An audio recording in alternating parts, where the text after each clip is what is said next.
సంవత్సరాల తరబడి ఎన్ని మందులు వాడినా మీ మోకాల నొప్పులు తగ్గట్లేదా? ప్రాణ పెయిన్ క్లినిక్ లో అత్యాధునిక చికిత్స. కాబట్టి కొద్దిగా తొందరపడుతున్నారు. తొందరపడకండి అధ్యక్ష, చరిత్ర చాలా ఉంది.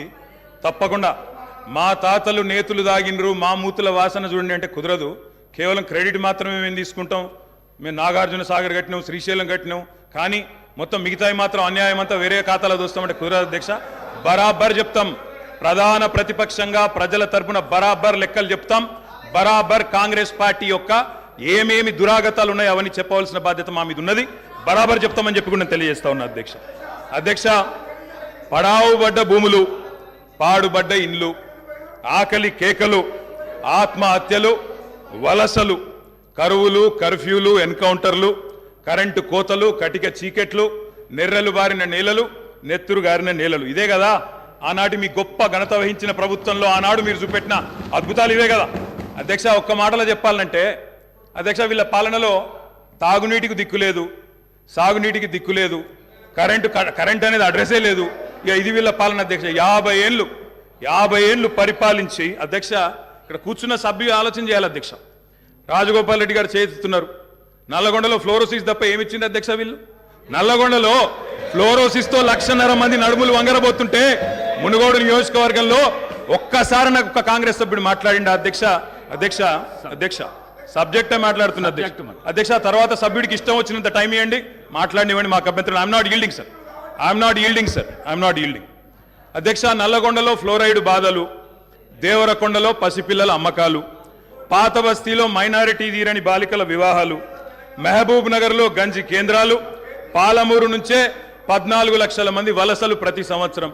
అధ్యక్ష, ముఖ్యమంత్రి రేవంత్ రెడ్డి గారి సొంత నియోజకవర్గం కొడంగల్లో ప్రతిరోజు 2 బస్సులు అధ్యక్ష బొంబాయికి పోయేది. కొడంగల్లో, నారాయణపేటలో, మక్తల్లో ప్రతిరోజులు 2 బస్సులు. అదేవిధంగా అధ్యక్ష, ఆ బస్ స్టాండ్కు పోతే ఆ వలసలను చూసి సలసల కాగే కన్నీళ్లను గారుస్తూ ఆ భార్యా పిల్లల ఏడుపులు. అదేవిధంగా 50 ఎకరాలు ఉన్న రైతైనా సరే అధ్యక్ష, తెలంగాణలో ఆనాడు కాంగ్రెస్ పరిపాలన ఎంత గొప్ప పరిపాలన అంటే అధ్యక్ష, మహబూబ్ నగర్లో 50 ఎకరాలు ఉన్న రైతైనా సరే గుంపు మేస్త్రిగా పనిచేసే దుస్థితి అధ్యక్ష. హైదరాబాద్కి వచ్చి కూలీ చేసుకునే దుస్థితి. ఇది వాస్తవం అధ్యక్ష, వారికి కూడా తెలుసు. ఒక్క మాటలో చెప్పాలి అంటే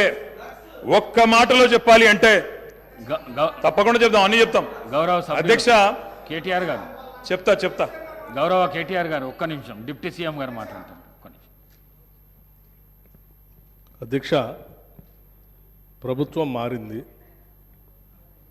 ప్రజలు అత్యంత ప్రజాస్వామ్యయుతంగా తీర్పిచ్చారు. మేము చాలా విషయాల హృదయంతో ప్రభుత్వం తరఫు నుంచి చాలా స్పష్టంగా చెప్పాం. అత్యంత ప్రజాస్వామ్యయుతంగా సభను నడుపుకుందాం,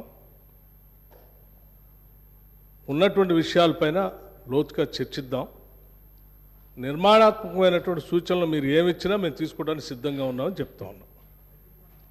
మొట్టమొదటి సమావేశం, మొట్టమొదటి రోజు వారు గవర్నర్ ప్రసంగం మీద ధన్యవాదాలు చెప్పే తీర్మానంలో కొంత పెద్ద మనసుతో ఈ ప్రభుత్వం చెప్పినటువంటి మాటలను స్వాగతిస్తున్నామనో, లేకపోతే అదే రీతిలో మనం ముందుకు పోదామనో అలా చెప్పుకుంటూ సభ నడిపించడం కోసం ప్రయత్నం చేయాలి. కానీ మొదలు పెట్టడమే వారు అసలు ఒక దాడి మొదలు పెడితే ప్రభుత్వానికి తప్పనిసరి పరిస్థితుల్లో మీకు మేము అనుకున్నటువంటి ప్రజాస్వామ్యయుత సభ నడిపేదానికంటే మీకు సమాధానం చెప్పే కార్యక్రమంలో ఆ స్ఫూర్తి కూడా దెబ్బతినేటట్టుగా వారు మాట్లాడుతున్నారు. అది కరెక్ట్ కాదు. దయచేసి మీరు ఏం చేశారనుకుంటున్నారో చెప్పండి, మేము ఏం చేయాలనుకుంటున్నారో చెప్పండి. దాని ద్వారా రాష్ట్రానికి ఏమైనా చేద్దామనేటువంటి ఆలోచన ఉండాలి తప్ప మీరున్న టైంలో గంజి సెంటర్లు ఉన్నాయి, మీరున్న టైంలో అసలు నీళ్ళు ఏడలేవండి. ఆర్డబ్ల్యూఎస్ పథకం ద్వారా మొత్తం రాష్ట్రంలో దాదాపు 70 నుంచి 80% నీళ్ళు ఇచ్చారు. మా ఆదిలాబాద్ నుంచి నేను ఖమ్మం వరకు చెప్తాను, నేను ప్రతి ఊరితో సహా లెక్కలతో సహా చెప్తాను. చివరి గోండుగూడెల్లో కూడా మీరు చెప్పినటువంటి ఆర్డబ్ల్యూఎస్ దాదాపు 43,000 కోట్ల రూపాయలతో ఖర్చు పెట్టారు. ఏడాది ఒక్క గ్రామంలో నీళ్ళు వస్తున్నాయండి. ఇప్పటికి కూడా ఐటీడీ నీళ్ళే తాగుతూ ఉన్నాం, వేసినటువంటి బోర్లు బావిలో నుంచి నీళ్ళు తాగుతున్నామని చెప్తా ఉన్నారు. మళ్ళీ అదేదో పెద్ద గొప్పగా చేసినట్టు చెప్తున్నారు. మీరు వచ్చిన తర్వాతనే నల్గొండలో నీళ్ళు వచ్చినాయి, అంతకుముందు నల్గొండలో నీళ్ళు రాలేదా? ఫ్లోరోసిస్ ఎరాడికేషన్ కాలేదా? మీరు వచ్చిన తర్వాత జరిగిందా? మీకంటే ముందే జరిగింది. మీరు ఇంకా కట్టినటువంటి ఆర్డబ్ల్యూఎస్ పథకం కింద కట్టినటువంటి సంస్థల్ని వ్యవస్థల్ని ఆస్తుల్ని అన్నిట్లు కూడా ధ్వంసం చేసి తాళాలు వేసి పనికి రాకుండా చేశారు. వాటి మీద కూడా లెక్కలతో మేము బయటకు తీస్తాం, రివ్యూ చేస్తాం అధ్యక్ష. దయచేసి మీరు చెప్పండి. ఎస్, మీరు 10 ఏళ్ళు పాలన చేశారు, ప్రజలు తీర్పు ఇచ్చారు. ఈ తీర్పు ఇచ్చినటువంటి తీర్పు ద్వారా రేపొద్దున ఇంకా భవిష్యత్తులో ఈ రాష్ట్రాన్ని ఇంకా ఎంత ముందుకు తీసుకొని పోదాం. మీరు ఏదైనా ఉంటే సూచనలు చేయండి. మీరు వినటానికి సిద్ధంగా ఉన్నాం, అమలు చేయడానికి కూడా సిద్ధంగా ఉన్నాం. Thank you.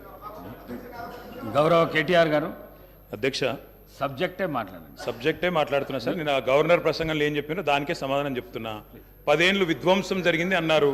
మరి 10 ఏళ్ల విధ్వంసం గురించి మాట్లాడితే 55 ఏళ్ల విధ్వంసం గురించి మాట్లాడాలన్నా వద్దా? 55 ఏళ్లు కాంగ్రెస్ పరిపాలనలో చేసిన జీవన విధ్వంసం చెప్పాలి. ఇప్పుడు గౌరవ సభ్యులు రామ్మోహన్ రెడ్డి గారు మాట్లాడుతూ రాజశేఖర రెడ్డి గారి పేరు తీసుకున్నారు, గత ముఖ్యమంత్రుల పేర్లు తీసుకున్నారు. పొన్నం ప్రభాకర్ గారేమో ఆంధ్రప్రదేశ్ చరిత్ర మాట్లాడొద్దంటారు. మరి రామ్మోహన్ రెడ్డి గారేమో గతంలో ఉన్న ఆంధ్ర ముఖ్యమంత్రుల పేర్లు తీసుకున్నారు. పేర్లు తీసుకున్నప్పుడు చెప్పకపోతే ఎట్లా అధ్యక్ష? వాస్తవాలు చెప్పాలి, చరిత్ర చెప్పాలి, అద్దం చూపెట్టాలి కదా సార్. 55 ఏళ్లు పరిపాలించే అవకాశం ఇచ్చినప్పుడు సాగునీరు ఇవ్వలేని అసమర్థులు, తాగునీరు ఇవ్వలేని అసమర్థులు, కరెంట్ ఇవ్వలేని అసమర్థులు, వాళ్ళ అసమర్థత గురించి చెప్తే ఉలికిపడ్డం ఎందుకు అధ్యక్ష? అధ్యక్ష, ఇంకొక మాట కూడా నేను విజ్ఞప్తి చేస్తా ఉన్నాను. ఇది మొదటి రోజు అధ్యక్ష. మొదటి రోజే ఇంత ఉలికిపడితే ఎట్లా అధ్యక్ష? మొదటి రోజు ఇంత భయపడితే ఎట్లా? ఒక్కొక్క మంత్రి గారు లేసి అప్పుడే ఉలికిపడి మాట్లాడుతున్నారు. అంత భయం ఎందుకు సార్? అధ్యక్ష, నిర్మాణాత్మక సూచనలు చేయాలన్నారు భట్టి గారు, వి వెల్కమ్ ఇట్. కానీ మీరు నిర్మాణాత్మకమైన గవర్నర్ ప్రసంగం ఉంటే, విధ్వంసంగా ఉండకపోతే, వాస్తవాలు చెప్తే మేము కూడా వాస్తవాలు చెప్పేటోళ్ళం. మా అధ్యక్షుడు స్పష్టంగా చెప్పారు, కొత్త ప్రభుత్వం వచ్చింది, తొందరపడకండి, ఒక 3 నెలలు సమయం ఇద్దాం, అట్రఫ్లాప్ అవుతారు ఎట్లాగూ, కానీ 3 నెలలు సమయం ఇద్దాం. ఎందుకంటే అధ్యక్ష చాలా చెప్తా, అవి కూడా చెప్తా. పాపం వాళ్ళ సభ్యుడే వాళ్ళని నిరికిస్తాడు.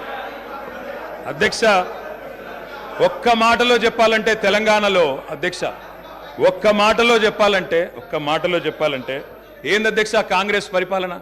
బొంబాయి, బొగ్గుబాయి, దుబాయ్.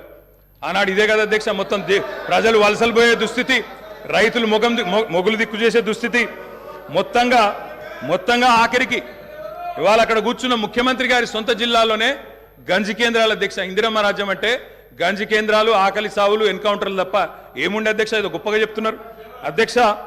ఆ రోజుల్లో ప్రాజెక్టులు కట్టకున్నా, పైసలు తరలించకపోయిన ఆంధ్రాకి మౌనంగా మంగళహారతులు పట్టింది తెలంగాణ కాంగ్రెస్ నాయకులు కాదా అధ్యక్ష? ఆనాడు మేము రాజీనామాలు చేస్తుంటే, గొంతు చించుకుంటుంటే, పేగులు దిగేదాకా కొట్లాడుతుంటే, పదవుల కోసం పెదవులు మూసుకున్నది ఎవరు అధ్యక్ష? ఇలా బాగా మాట్లాడుతున్నారు.